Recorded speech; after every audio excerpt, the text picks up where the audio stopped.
నమస్తే. ఇన్నాళ్ళు నన్ను సపోర్ట్ చేస్తూ, ఎంకరేజ్ చేస్తూ మీ ప్రేమని నాకు అందిస్తున్న ప్రతి ఒక్కరికి కృతజ్ఞతలు. అలాగే ఈ వీడియో కూడా ఖచ్చితంగా మీకు ఉపయోగపడుతుంది. లైక్, షేర్ అండ్ సబ్స్క్రైబ్ చేసి మీ సపోర్ట్‌ని నాకు అందించండి. అలాగే ఈ వీడియో పట్ల మీకున్న అభిప్రాయాన్ని కామెంట్ సెక్షన్‌లో కామెంట్ చేసి తెలియజేయండి. ఇప్పుడు వీడియోని చూద్దాం. జ్యోతిష్య శాస్త్రం ఒక అద్భుతం. వేదాంగమైన జ్యోతిష్య శాస్త్రం అనేటువంటిది మానవ జీవన గమనానికి ఒక వరం. జ్యోతిష్య శాస్త్రం నీ జీవితంలో వెలుగునింపే ఒక భాష.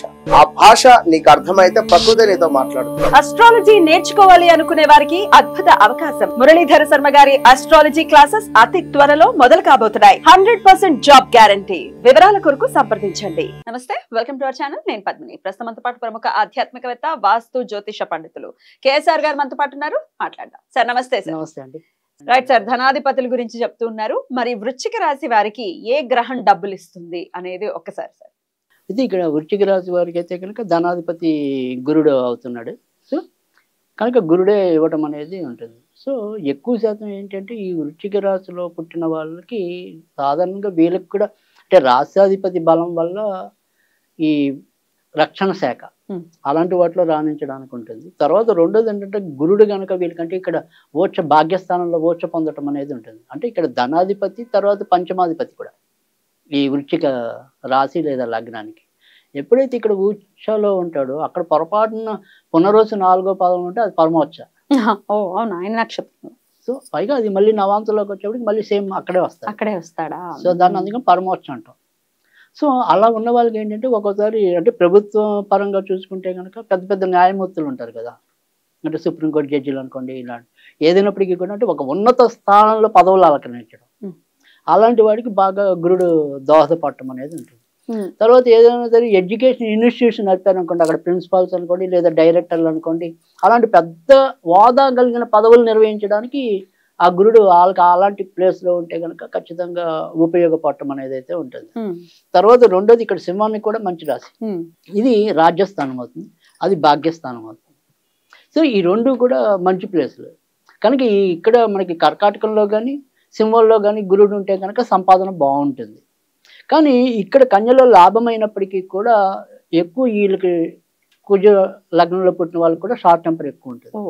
తర్వాత రెండోది ఏంటంటే మూర్ఖత్వం ఉంటుంది, అంటే సీతయ్య ఎవడు అన్నట్టు వీళ్ళు ఉంటారు. సో అలా అందుకని ఇతరులను నమ్మి మోసగించబడటం, ఇతరుల ద్వారా నష్టపోవటం ఇక్కడ గురుడు కన్యలో ఉంటే అవుతుంది. లాభస్థానం అయినప్పటికీ కూడా లాభాన్ని దక్కించుకోలేరు. లాభంలో ఉన్నాడు కాబట్టి ఓకే ఏదో విధంగా డబ్బు అయితే వస్తుంది, కానీ డబ్బు నిలుస్తుందంటే నిలవటం కష్టం, గ్యారంటీ లేదు, నిలబడదు కూడా.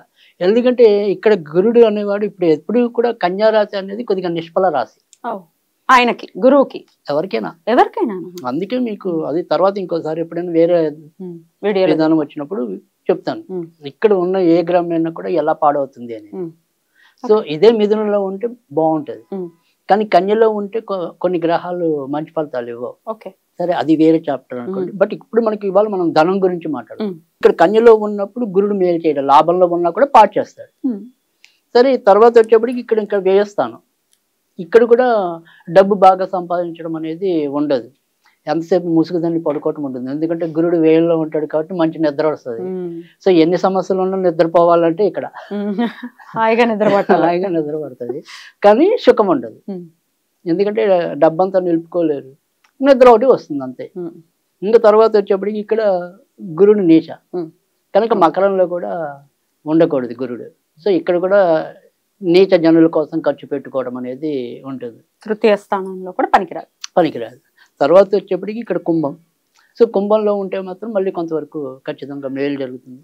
సో పాత ఇల్లులు అలాంటివి కొనటం లేదా వారసత్వంగా ఆస్తి కలిసి వచ్చి ఏదో విధంగా వడ్డెక్కటం కనుక ఇక్కడ ఉండొచ్చు, చతుర్థంలో ఉండొచ్చు. తర్వాత పంచమం అనేది కూడా ఆయన సక్షేత్రం కాబట్టి పంచమంలో ఉంటే పిల్లలు పుట్టేదాకా ఇబ్బంది పడతారు, పిల్లలు పుట్టిన తర్వాత బాగా వృద్ధిలోకి రావటం అనేది ఉంటుంది. తర్వాత రెండోది ఏంటంటే కొంతవరకు ఇందాక మనం చెప్పిన ఈ వృశ్చిక రాశి వాళ్ళకి తొందరపాటు అక్కడ ఉంటే కనుక కొంతవరకు నియంత్రణలో ఉంటుంది.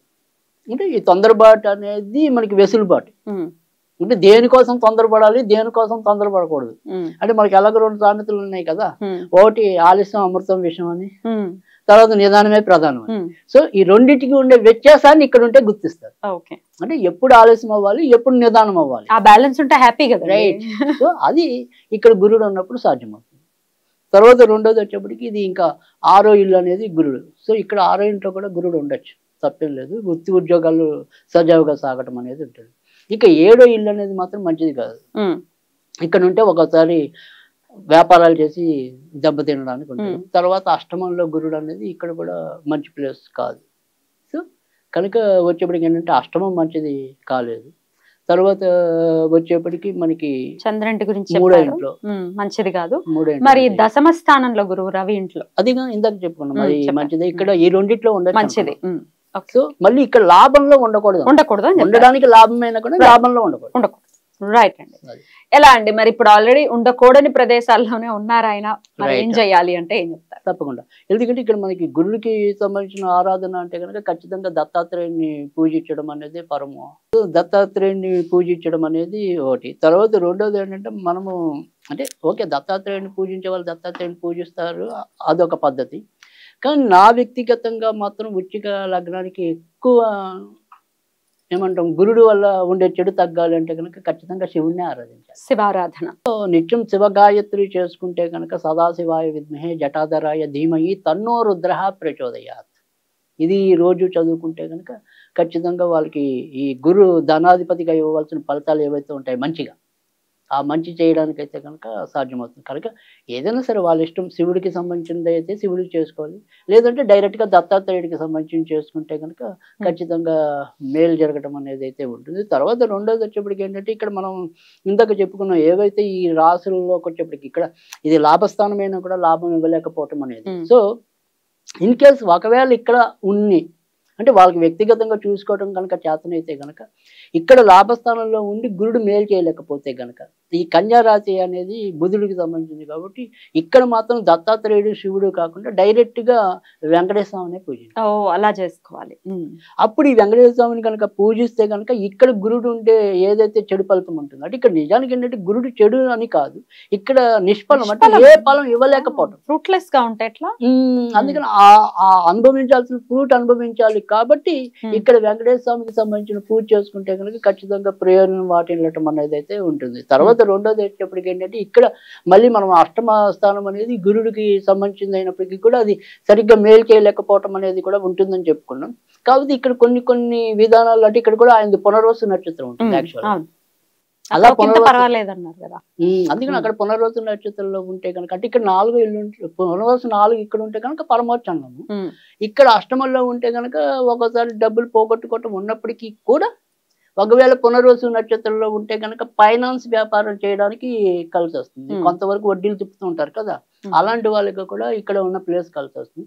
తర్వాత వ్యాపార లావాదేవీలు నిర్వహించేవి అంటే జీవిత బీమా అనుకోండి, తర్వాత వచ్చేప్పటికి ఇలా బ్యాంకులు అనుకోండి, ఇన్సూరెన్స్లు అనుకోండి, ఇలాంటి వాటిల్లో కూడా ఉద్యోగాలు చేయాలి, అక్కడ మంచి పేరు తెచ్చుకోవాలంటే కనుక సాధ్యమవుతుంది. సో ఈ రకంగా చేసుకుంటూ వస్తే ఉపయోగం. రైట్ అండి, చాలా బ్యూటిఫుల్ గా ఎక్స్ప్లెయిన్ చేశారు. డెఫినెట్ గా మరి వృశ్చిక రాశి వారికి గురు గ్రహమే డబ్బులు ఇచ్చే పరిస్థితి ఉంటుంది కాబట్టి సవివరంగా తెలియజేసినందుకు కృతజ్ఞతలు అండి. ఇక నెక్స్ట్ ఎపిసోడ్ లో ధనస్సు రాశి గురించి లేదా ధనస్సు లగ్నం గురించి మాట్లాడుకుంటాం.